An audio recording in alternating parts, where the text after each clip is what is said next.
para escuchar un nuevo reto. Enseñanza para tu vida. Principios que forjarán tu carácter. Palabras que te alientan. Bienvenidos al Tabernáculo Bíblico Seguidores de Jesús. Escucha Palabra de Dios.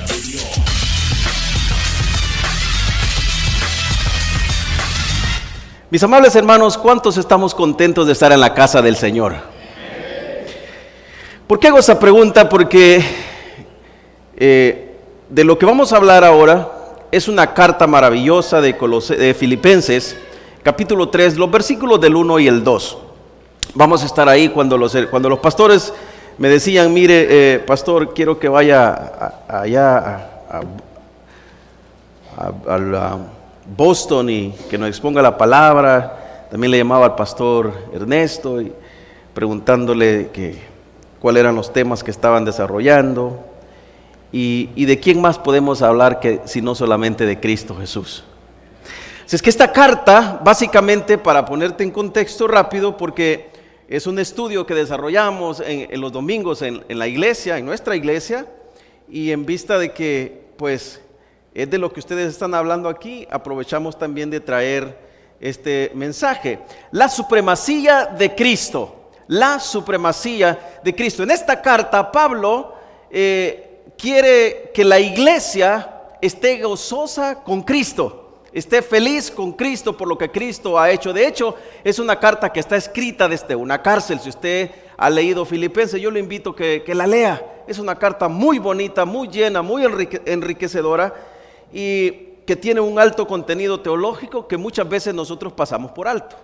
Pero que esta mañana yo quiero que usted me siga en este primer servicio, la grandeza de Cristo, que es el tema central que ustedes están desarrollando aquí, ¿verdad? La grandeza de Cristo y ahora la supremacía de Cristo. Filipenses capítulo 3, versículo 1 y 2. ¿Lo tenemos, hermanos? Vamos a leerlo juntos. Dice la palabra de Dios así: por lo demás, ¿lo tenemos todos? Ok, leámoslo juntos. Por lo demás, hermanos, gozaos en el Señor. A mí no me es molesto el escribirlos las mismas cosas, y para vosotros es seguro. Guardaos de los perros, guardaos de los malos obreros, guardaos de los mutiladores del cuerpo. Amantísimo y buen Padre Celestial, gracias por este momento, gracias por la oportunidad que me das de estar en este lugar maravilloso. Una hermosa familia, tu iglesia, la que tú compraste, la que tú lavaste con tu sangre. Te pedimos que tu palabra llegue a los corazones, que penetre hasta lo más profundo, que agarreme en ellos y que sobre todas las cosas edifique cada una de las vidas de los que estamos aquí. Y que al salir de este lugar, habiendo escuchado tu palabra, no salgamos solamente siendo oidores, sino que salgamos siendo hacedores de tu palabra. Gracias te damos. Amén y amén. ¿Pueden sentarse, iglesia? Déjeme, voy a poner el tiempo aquí porque yo soy malo con el tiempo. Oh, hermano, ahí están. Esa es una buena seña, ¿verdad? Nosotros tenemos uno allá también, pero a mí se me olvida verlo. Filipenses, hermanos, es una carta, como decía, maravillosa. Y en los capítulos anteriores a la carta a los Filipenses, Pablo, si usted le presta atención, expresa su gratitud por el apoyo que la iglesia de Filipos le ha brindado. Además, les anima a vivir vidas dignas del Evangelio, a permanecer firmes en la unidad y a no temer a la persecución. También les exhorta a imitar el ejemplo único que usted y yo debemos imitar, Cristo Jesús. Cristo Jesús es el ejemplo perfecto que usted y yo debemos mirar, debemos imitar y debemos seguir. en cuanto a servicio, en cuanto a humildad, en cuanto a todo lo que Él hizo, en cuanto a todo lo que Él realizó. De hecho, en el capítulo 2, Pablo presenta a Cristo como el supremo ejemplo de humildad y de obediencia. Si usted lee la vida de Jesús, se dará cuenta que todo lo que Jesús hizo, y en muchas veces, en muchas ocasiones, Él expresó y decía: yo hago lo que mi Padre me mandó que hiciera. En alguna ocasión lo querían prender o querían que llevarlo los amigos al templo, y dijo: no, todavía no, me voy a quedar aquí hasta media semana porque mi hora no ha llegado. Quien se humilló a sí mismo hasta la muerte, y la muerte de cruz. Este pasaje culmina con la afirmación de que Dios, habiendo humillado así a Cristo Jesús en una muerte, muy muerte de cruz, no solamente lo hizo pasar humillación, sino que al final de todo, dice su palabra, que lo exaltó hasta lo sumo y le dio un nombre que es sobre todo nombre, para que toda rodilla se doble y toda lengua confiese que Jesucristo es el Señor. Así que no me importa qué tan ateo eres, tú que estás escuchando, un día tus rodillas se doblarán y tus lenguas confesarán que Él es el Hijo de Dios. Lo dice su palabra. Dice su palabra que toda lengua confesará, toda rodilla se doblará. En ese contexto de la exhortación a la unidad y de humildad y a la imitación de Cristo, que Pablo ahora nos guía, y luego va a abordar una cuestión de la confianza en la carne y la supremacía de conocer a Cristo en los versículos que leímos. Ahora, estos versículos son básicamente la introducción de un largo mensaje que Pablo va a exponer, que no vamos a entrar en detalles porque es, como decía, es un estudio que nosotros trazamos en seguidores, pero que esta es una parte muy importante. Ahora, comencemos con nuestro mensaje. ¿Qué implica la supremacía de conocer a Cristo? ¿Qué implica eso? ¿Qué implica conocer a Cristo Jesús como nuestro Señor? La supremacía de conocer a Cristo implica que nada en el mundo puede compararse a la profundidad y la experiencia de tener una relación personal con nuestro Señor. Es decir, tú te llevas bien con tu papá, tú te llevas bien con tu mamá, tú te llevas bien con tus amigos, pero nada de esa relación que pueda llamar íntima relación se puede comparar con la relación que un hijo tiene con Cristo Jesús, que un salvado tiene con Cristo Jesús. Es algo profundo, es algo, de hecho, es lo que representa la cena del Señor. ¿Usted sabía eso? La cena del Señor representa una intimidad que solamente celebran sus hijos. Nadie más puede celebrarlo, solamente sus hijos. Y con un alto conocimiento deben hacerlo. Implica entender que conocer a Jesús va más allá de un mero conocimiento intelectual. Oh, yo conozco a Jesús. No, tú debes conocer a Jesús experimentalmente. ¿Sí me sigue, iglesia? Muchos dicen que conocen a Jesús, pero muy pocos han experimentado a Jesús, que es muy diferente. Es como el amor. Muchos dicen conocer el amor de Dios y conocer el amor de Cristo Jesús, pero muy pocos han experimentado el amor y por eso dan muy poco amor. Los dos grandes mandamientos: amarás al Señor tu Dios con todo. ¿Está conmigo, iglesia? Dice, amarás al Señor tu Dios con todo con toda tu mente, con todas tus fuerzas. Pero el siguiente mandamiento dice que también es semejante a ese: y a tu prójimo como a ti mismo. Aquí se me deriva todo lo que yo quiero pensar de mi vecino, ¿verdad? Yo amo al Señor, pero el que tengo al lado me cae mal. Tú no amas al Señor, y tú no amas al Señor porque no has recibido, no has experimentado el amor de Dios. Entonces el amor de Dios se derrama y por naturaleza vamos a amar a los hermanos. No va a ser algo forzoso. es algo fluido. Es tu naturaleza. Recordemos, iglesia, que cuando Cristo Jesús nos salva, cuando Él nos perdona, cuando Él nos salva y nos separa para su gloria, Él nos da una nueva naturaleza, y esa nueva naturaleza piensa como Cristo, actúa como Cristo, camina como Cristo, ama como Cristo. Viene la otra parte: obedece al Padre como Cristo. Entonces, implica entender que conocer a Jesús va más allá de un mero conocimiento intelectual. Es experimentar una comunión íntima con Él. Hermanos, qué privilegio tuvo uno de sus discípulos. Tenía una confianza tan íntima con Jesús que se recostaba en su pecho. ¿Se acuerdan? No solamente él. ¿Qué unión tenía con un círculo de sus discípulos que los llamaba a sus momentos íntimos para orar con el Padre? Y les dijo: ustedes, tú, vengan, suban a orar conmigo. Una unidad, una comunión, una cercanía. Qué privilegio de estos discípulos, ¿verdad? Quiero retarte con este sermón esta mañana. ¿Cuántos de aquí hemos pasado momentos en los que la palabra de Dios compunge nuestro corazón, estruja nuestro corazón, y cuando leemos su palabra comenzamos a derramar lágrimas? ¿Cuántos? Eso solamente es la antesala del gozo que nos espera.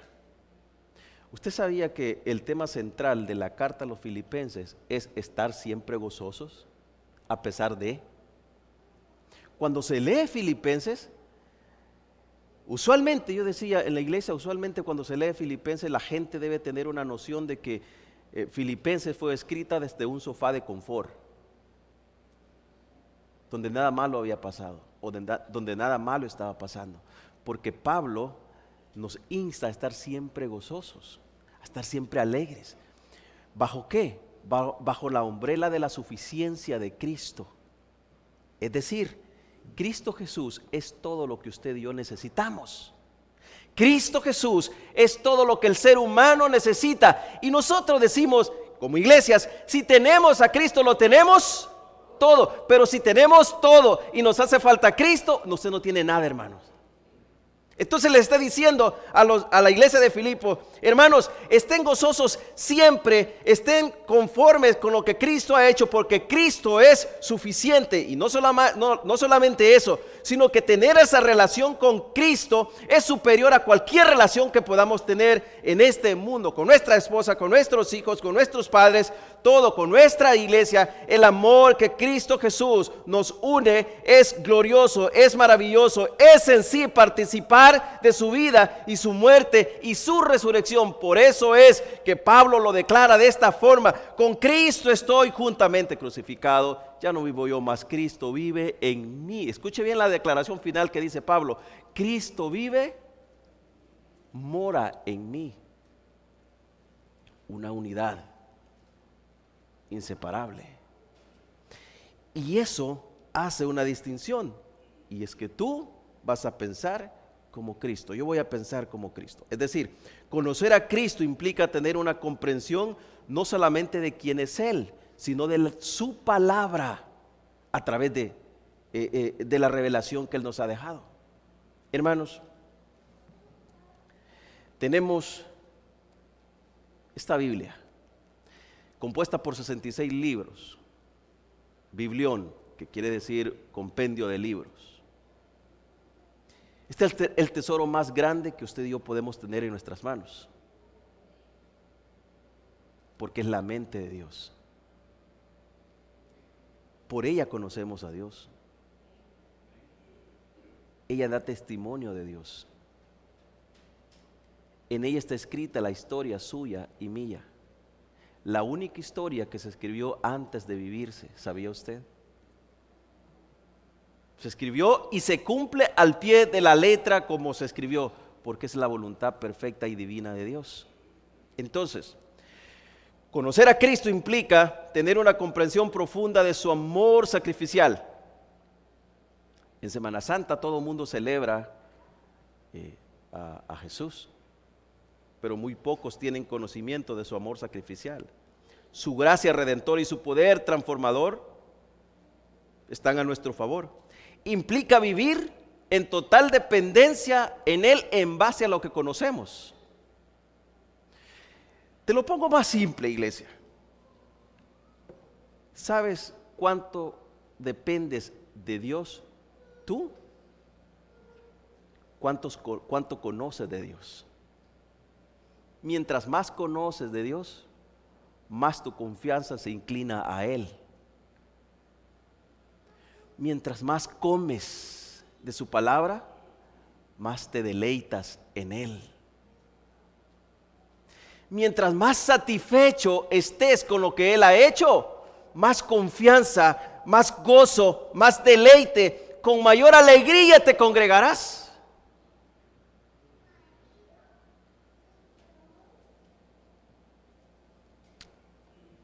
El pastor Javier Domínguez, ¿cuántos lo conocen?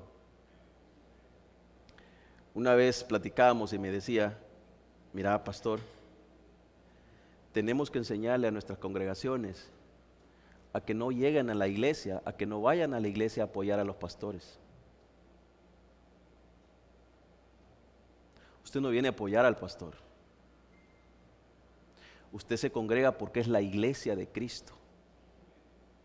Y la iglesia de Cristo por naturaleza se congrega.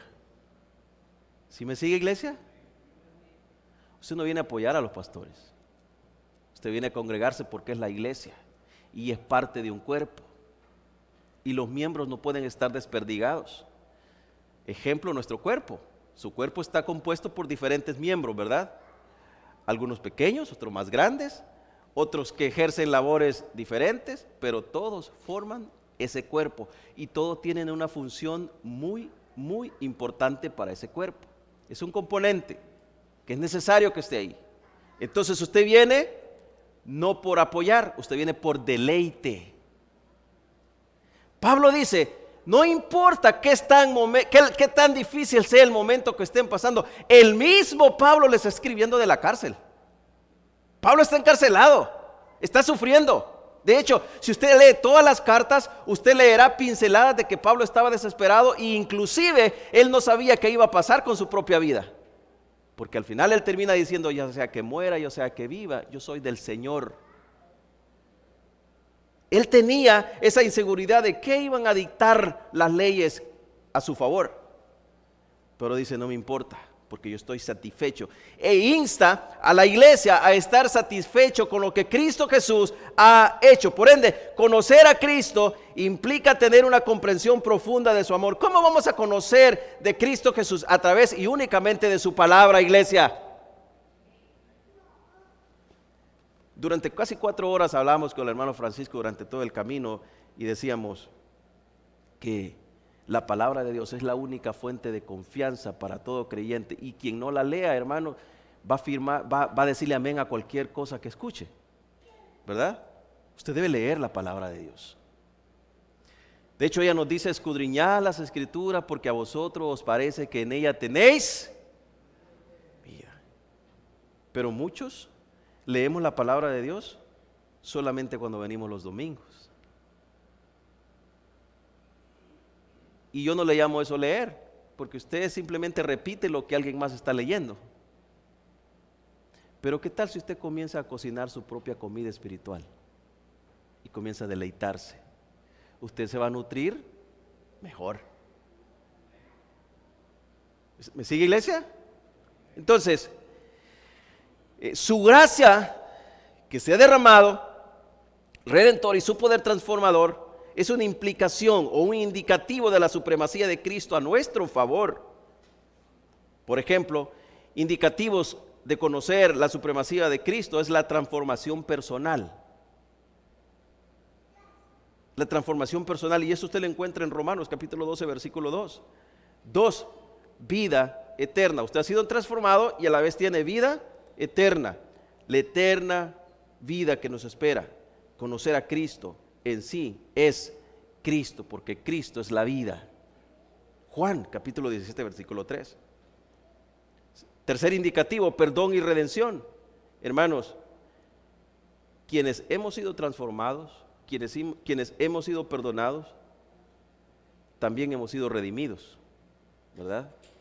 Cristo nos redimió, nos compró. Significa recibir el perdón sin merecerlo. Efesios 1:7. ¿Quién de aquí merecía el favor de Dios? Nadie, ¿verdad? Todos merecíamos, era el castigo de Dios. Pero a Dios le plujo, Dios tuvo misericordia y nos amó. 4. Uno de los indicativos que hemos conocido la supremacía de Cristo es que tenemos paz y gozo por medio de Él. Filipenses 4:7. Número 5. Cuando Él es todo esto, no solamente nos salva, nos perdona y nos sostiene, sino que es nuestra guía en sabiduría.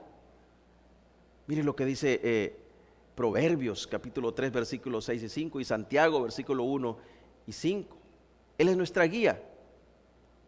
Y usted puede decir, pastor, ¿cuál es entonces la guía en la que Él se muestra? Su palabra, y su palabra es sabia. Ahora, punto número 1. Pablo comienza hablando del regocijo en el Señor. Préstele atención a los versículos. Versículo 1 dice, por lo demás, es decir, Pablo ya ha dado un mensaje, ¿verdad? Ha dicho algo. Ha dicho que estén gozosos en Cristo Jesús, que Cristo Jesús es suficiente. Entonces él va a decir, por lo demás, es decir, habiendo dicho esto, habiendo enseñado lo que les dije, por lo demás. De hecho, a esta altura Pablo hace una transición y une lo que ahora va a decidir. Esas 3 palabras son una transición, son un puente del mensaje anterior y lo que ahora va a transmitir. Por lo demás, ¿verdad? Hermanos míos, mire cómo los trata el apóstol Pablo. Hermanos míos, gozaos en el Señor. Gozaos en el Señor. Hermanos, qué triste es ver a un hermano que dice que tiene gozo, pero su cara muestra lo diferente, ¿verdad? Ve al que tiene a su lado. Dile, hermano, gózase en el Señor. Y si no se goza, dígale, avíesele a su cara. Qué bonito como el salmista lo recitaba, fíjese. Cuando entren por esas puertas, entren con acción de gracia. ¿Acaso usted y yo no nos gozamos porque Cristo nos ha salvado? ¿No se goza en venir a la casa de Dios? ¿Qué es lo que decía el salmista? Yo me alegré con los que decían, a la casa de Jehová. ¿Lo puede repetir nuevamente, iglesia, todos juntos? Yo me alegré con los que decían, a la casa de Jehová. Somos una familia feliz. Algunos no se lo creen. Somos una familia feliz. De hecho, somos la comunidad más feliz del mundo. Porque el Dios Todopoderoso puso su favor a nuestro favor, inclinó su gracia a nuestro favor. Usted me puede decir, pero pastor, ¿usted no sabe lo que yo estoy pasando? Bueno, el contexto de la carta es exactamente lo que usted pueda estar pasando. Un momento difícil. Pablo está encarcelado, pero ¿sabe qué le está diciendo Pablo al pueblo? Estén siempre gozosos. Por lo demás, hermanos, les digo, alégrense, gozaos en el Señor. Este es el tema con el que Pablo nos conecta durante toda la carta. Si usted lee lo que dice Filipenses 4:1, ahí mismo, solamente tiene algunas cuantas páginas. Así que, hermanos míos, amados y deseados, gozo y corona mía, estad así, ¿qué dice? Firmes en el Señor, amados. Estos son temas históricos y teológicos que Pablo nos ha brindado durante todo el capítulo 1, el capítulo 2, pero que Si usted lee todo el capítulo 1, el capítulo 2, cuando él dice hermanos amados, es la primera vez en el capítulo 4 donde él agrega en el Señor, hermanos amados en el Señor. Y esto alude a la suficiencia en la que existe el gozo, en el que el creyente debe estar fundamentado, arraigado, debe estar cimentado. Es una superficie que no tiene que ver con las circunstancias de la vida, sino con una circunstancia eterna. Es decir, el gozo del Señor no está o no se basa en circunstancias. La alegría que nosotros demostramos muchas veces se basa en circunstancias. Usted se levantó feliz, contento esta mañana porque chequeó su cuenta y le depositaron su cheque de vacaciones. Y se levantó feliz. Cuando nunca le hace desayuno a nadie, se levantó haciendo desayuno a todo mundo, le sirve porque hay una motivación, ¿verdad? Pero el siguiente día, usted se levanta y ve su cuenta y ve que está en cero. Usted no le quiere hablar a nadie, hermano. Mami, haceme un café, hazlo tú. Ahí está la cocina. Somos variantes. Por eso es que el gozo del Señor no se basa en circunstancias. El gozo del Señor se basa en que Él en sí, en esencia, es gozo. Te lo explico de esta forma, iglesia. Dios no tiene gozo. Él es gozo. Dios no tiene paz. Él es paz. En esencia, Él es paz. Dios no tiene mansedumbre. Él es en esencia mansedumbre, es un ser manso. Dios no tiene ira, Él es en esencia un Dios airado contra el pecador. Nosotros vivimos circunstancialmente variando nuestras emociones.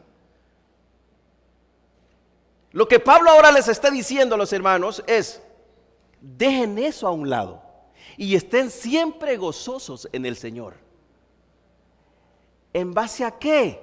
En base a lo que Cristo Jesús ha hecho por todos nosotros. En base a lo que Cristo Jesús hizo en la cruz del Calvario por usted y por mí, amada iglesia. Que aún siendo igual a Dios, no escatimó eso como cosa a que aferrarse, para que usted y yo hoy podamos tener ese gozo incomparable. Yo decía, hermanos, ¿te has topado con esos pasajes maravillosos donde quieres llorar, quieres deleitarte, derramas tus lágrimas y has probado ese gozo que deleita tu alma? Ese gozo solo es la antesala del gozo que nos espera, iglesia. ¿Te puedes imaginar ver a Cristo Jesús, al Cordero inmolado? ¿Te puedes imaginar aquel que se vació todo por amor a ti? ¿Te puedes imaginar aquel hombre, el rey, sentado en el trono, diciendo: hijo mío, en lo poco me fuiste fiel, en lo mucho te pondré? Entra al gozo de tu Señor. Eso me motiva, eso me eriza la piel, porque digo, no soy digno, no soy merecedor del gran amor con que Cristo Jesús me ha amado. Usted no es digno del amor que Cristo Jesús derramó en su vida, pero ¿sabe qué? Él quiso hacerlo. Si eso no provoca gozo en ti, iglesia, nada más te va a provocar un gozo. Vas a vivir amargado toda la vida. Tus palabras van a ser hirientes siempre. Pero si experimentas el gozo del Señor va a ser tu fortaleza todos los días. ¿Cuántos dicen amén a ello? Ahora, dice, Pablo está hablando de un gozo que sobrepasa entendimiento. Porque ¿cómo es posible? En la lógica humana no cabe. ¿Cómo es que Pablo puede estar tocando un tema cuando él está sufriendo? Si cuando usted y yo estamos sufriendo, de lo que más hablamos es del sufrimiento que estamos pasando, ¿no es cierto? Mira, vieras qué mal me siento, ¿verdad? Fui al doctor y me dijo que probablemente, no le ha dicho nada y usted está elevando, hermanos. Y dice que es muy probable que me queden pocos días. Y hermano, ni le han dicho nada y usted ya... Él no. Él está hablando de un gozo que sobrepasa estos límites humanos. Él está hablando de una relación inquebrantable e inmutable. Es decir, no cambia, porque Él es aceidad o calidad de autosuficiente y existe por sí mismo. No tiene principio, no tiene fin. Como también puedo decirle que Dios no existe. Él es Dios. Todo lo que existe tiene un principio. De hecho, lo describe la palabra. Vaya al diccionario. Lo que existe es porque tuvo un principio. Dios no. Dios es Dios. En el Antiguo Testamento, cuando les hablaba a los profetas que fueran a hablarle al pueblo, le decía: ve y dile, el gran yo soy, el eterno, el Dios soberano, la suficiencia, porque Él es eterno, implica que existe eternamente y para siempre. Su existencia está fuera del tiempo y del espacio. Entonces Pablo continúa en el versículo las mismas cosas. Es decir, Pablo ya les había dicho lo que está a punto de decirles en las siguientes palabras, diciendo: a mí no me es molesto escribirlos las mismas cosas. Fíjense que Pablo había entendido que nosotros somos olvidadizos y que se nos olvidan fácilmente las cosas. Y algunas veces no es que en sí se nos olviden las cosas. Algunas veces es que tenemos poco interés de hacer lo que debemos hacer. Por eso Pablo dice: a mí no me es molesto escribirlo las mismas cosas. ¿Qué implica esto? Esto implica que el ser humano necesita ser recordado siempre las verdades. Siempre las verdades. Las cosas que debe hacer.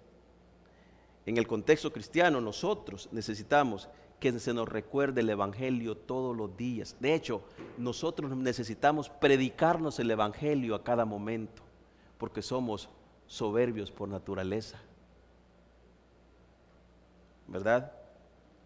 Somos agrandados por naturaleza y necesitamos que las verdades del Evangelio nos pongan contra la pared y nos hagan ver únicamente a Cristo Jesús, el autor y consumador de nuestra fe, y que ese yo siempre esté por lo más bajo, para que Cristo esté por lo más alto siempre. El siervo Juan hizo una declaración muy importante cuando el Cordero venía, y él dijo: es necesario que yo mengüe para que ese que viene ahí crezca. Te quiero hacer una pregunta retórica. ¿Tú estás dejando que Cristo Jesús crezca más en tu vida todos los días? ¿O estás creciendo? Estás creciendo y estancando que Cristo Jesús sea más visto en ti. Si Juan dijo: es necesario que yo mengüe, es porque la necesidad del ser humano es que mengüe y que Cristo Jesús crezca, ¿verdad? Eso es lo que eso es lo que Juan está diciendo en esa declaración. Ahora, Pablo nos sigue declarando en este pasaje maravilloso. Dice: a mí no me es molesto escribirlo las mismas cosas. Y para nosotros, los que exponemos la palabra, tampoco nos es molesto recordar el mismo mensaje todos los días. Todos los días. Pastor, es que hay que buscar nuevos horizontes. Cristo Jesús, Juan predicó: arrepentidos y convertidos, porque el reino de los cielos se ha. El Cordero de Dios, el maestro de maestros, el mejor teólogo, el que mejor conoce. De hecho, esta palabra en esencia es Él. Repitió las mismas palabras que Juan. ¿Se acuerda cuando Jesús comenzó el ministerio? ¿Cuáles fueron las palabras de Jesús? Arrepentíos y convertíos, porque el reino ahora, dijo, ha llegado. Porque el reino ha llegado. Y usted anda buscando nuevos horizontes, nuevos mensajes. Y Jesús, el Hijo de Dios, predicó el mismo evangelio y anunció las mismas palabras. Número 2. En este pasaje Pablo habla de la desconfianza en la carne. Y quiero dejarte con 2 implicaciones importantes. Primero, te expondré la explicación teológica del versículo 2 y luego vamos a seguir con la desconfianza en la carne. La centralidad de la gracia divina. Primero, debemos olvidarnos de nuestra carne y centrarnos en Cristo Jesús. La enseñanza de desconfiar en la carne enfatiza la incapacidad. De hecho, ¿cuántos? Yo creo que aquí han hecho la serie de la doctrina de la gracia, ¿verdad? Muchas veces. Y se les ha enseñado acerca de la incapacidad del hombre, o como se conoce como la depravación total, ¿verdad? La incapacidad del hombre, que el hombre está totalmente muerto, ¿verdad? No está herido. Eso es lo que enseñan los arminianos, que el hombre está herido, por ende puede optar por medicina. La palabra de Dios nos dice que usted y yo estábamos muertos en nuestros delitos y nuestros pecados. Entonces, si la carne lo que hace es, lo que te hace es, o lo que te lleva o te arrastres a la muerte, ¿por qué yo debo confiar en la carne? ¿Verdad? ¿Por qué? Entonces la enseñanza de desconfiar en la carne enfatiza la incapacidad del ser humano para ganar cualquier mérito para la salvación mediante sus propias obras. Ahora, y quiero explicar esto porque muchas veces nosotros nos enfocamos a decir y repetimos que no somos salvos por obras y por ende no hacemos obras. ¿Me entiende? Dice la palabra que usted y yo no somos salvos por obras, pero somos salvos para buenas obras, las que Él preparó desde antemano. Entonces, si usted ha sido salvo por gracia, no por obra, de hecho, te lo pongo de esta manera, no somos salvos por nuestras propias obras, pero somos salvos por una obra redentora que es la que Cristo hizo en la cruz del Calvario. No somos salvos por nuestras propias obras, pero somos salvos para que obremos y andemos en ellas todos los días. Es decir, hermano, lo que Pablo ahora va haciendo aquí es que va aclarando el panorama de la unidad, para que anden en ellas, las practiquen. Esta doctrina deslumbra en la centralidad de la gracia divina en el proceso de la salvación. En la historia del cristianismo, este énfasis en la gracia ha sido clave en el movimiento como el movimiento reformado protestante, como en el siglo XVI. ¿Cuánto tiempo tengo? Ya me perdí. 5 o 10 minutos. Bueno. Si usted lee la doctrina de la gracia, se dará cuenta que en el siglo XVI, para aquellos que comenzaron a defender, a predicar las doctrinas bíblicas, que ahora son conocidas como la Reforma, le dieron mucho énfasis a la centralidad de la gracia divina. ¿Cómo lo hacemos usted y yo todos los días que exponemos la palabra en nuestros púlpitos, verdad? Ese es nuestro centro, donde los líderes de este movimiento, ya posteriormente Martín Lutero y Juan Calvino, porque recordemos que la Reforma empezó con otras personas que no fue Martín. Ellos tuvieron el auge, pero quienes comenzaron todo fueron otros reformadores antes que ellos. defendieron la doctrina de la justificación por la fe sola,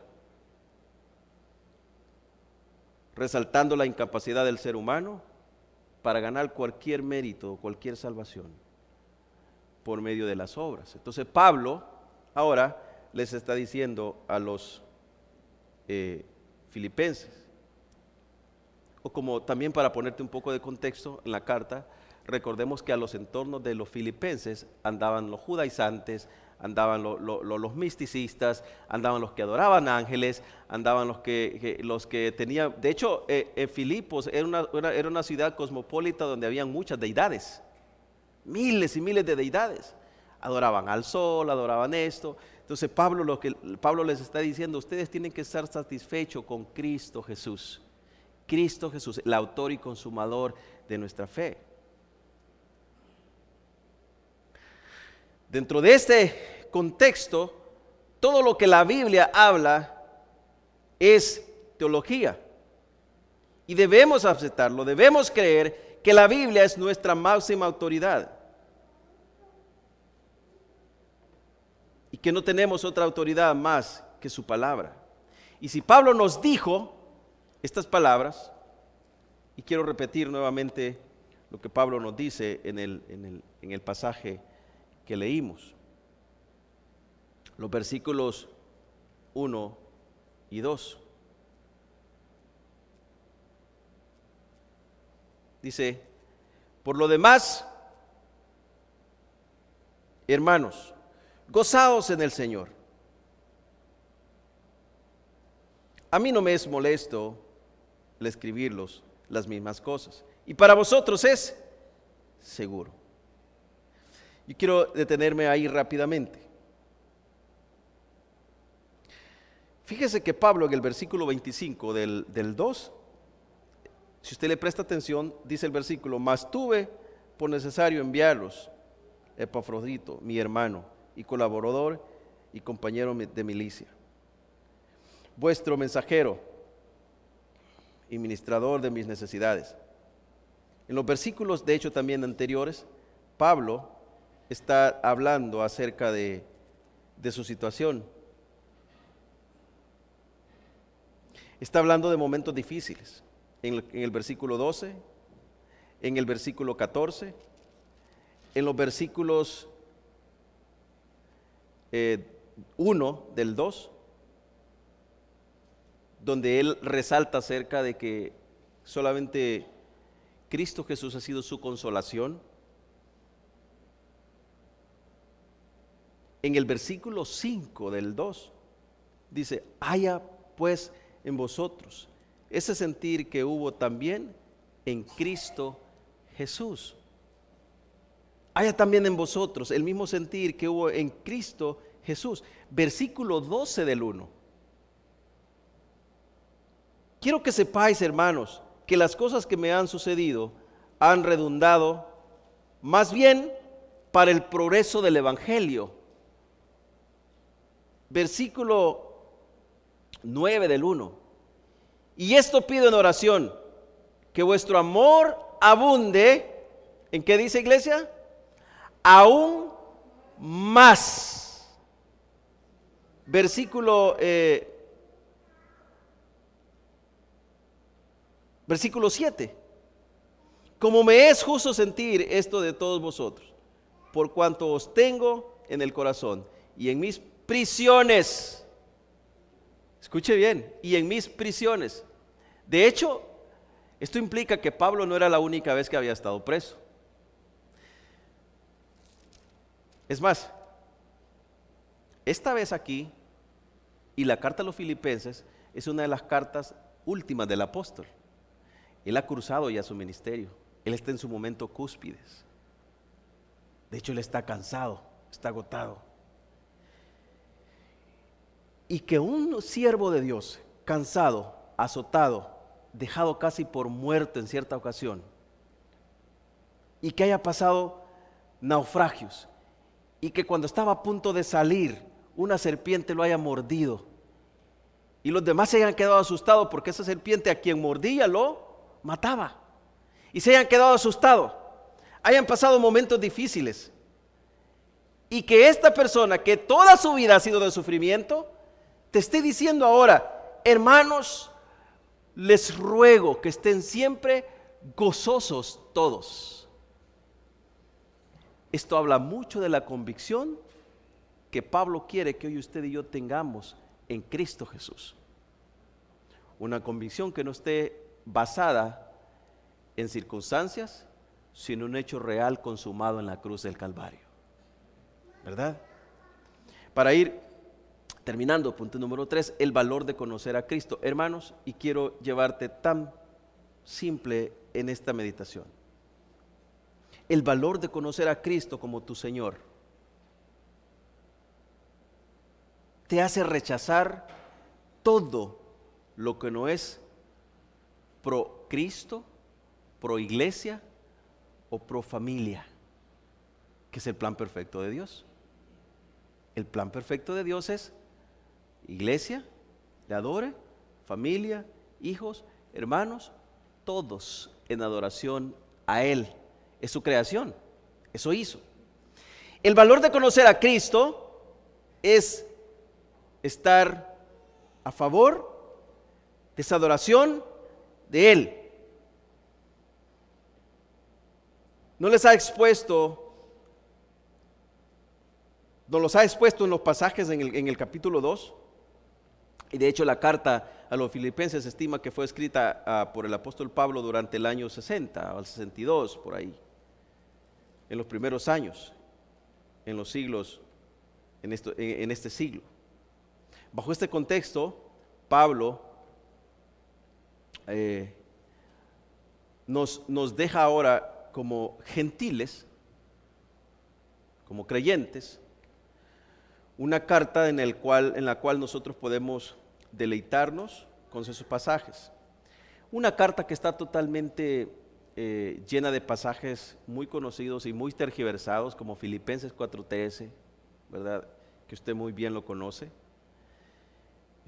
Yo decía cuando cruzamos Filipenses 4:13 es una afirmación de la providencia y del amor de Cristo, no para que tú te vayas a meter y endeudar en cosas que no vas a poder pagar. Lo que aquí está haciendo es mostrando a Cristo, la suficiencia de Cristo.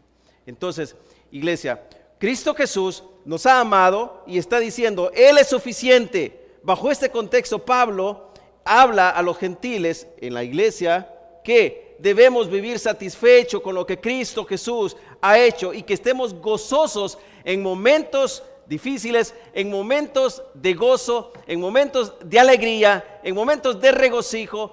Todo no tiene que tener una variación, tiene que tener ese gozo que es invariable, que es Cristo Jesús. El apóstol Pablo quiere que usted y yo tengamos bien en cuenta que tu circunstancia no te haga huir de la gracia de Dios. Afuera vas a encontrar bulla. Al entorno de la iglesia se va a mover tantas cosas. Pero ¿sabe qué, iglesia? Pongan los ojos en Cristo Jesús, en el autor y consumador de nuestra fe.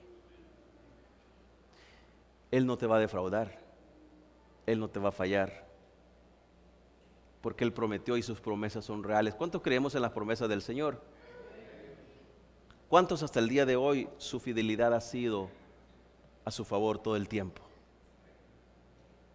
Seguirá siendo, porque Él es el mismo ayer, hoy y siempre. A Él se ha dado toda la gloria, a Él se ha dado toda la honra por los siglos de los siglos. Amén. Te dejo con esta implicación, iglesia.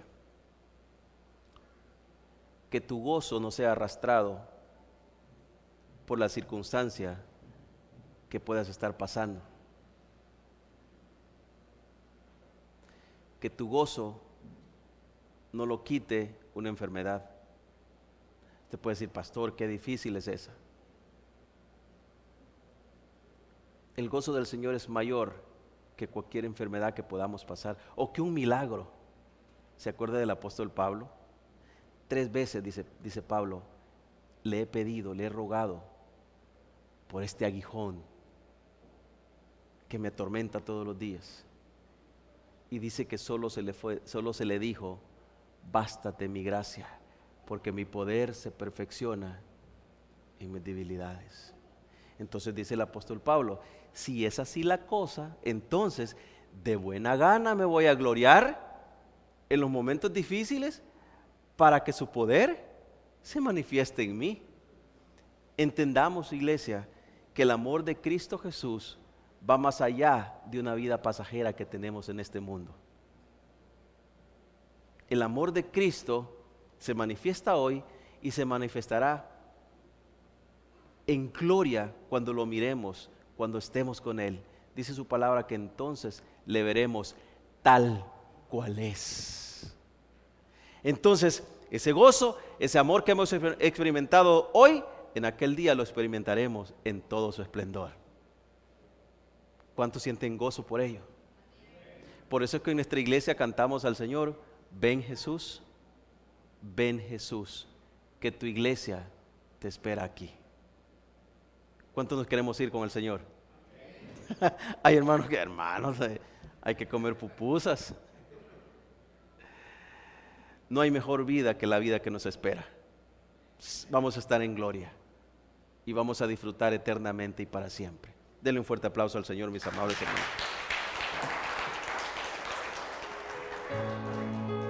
El predicador ha terminado su mensaje. Ahora, Dios manda a todo ser humano en todo lugar que se arrepienta de sus pecados. Deje el impío su camino y el hombre mentiroso sus pensamientos y vuélvase a Jehová, el cual tendrá de él misericordia, el cual será amplio en perdonar.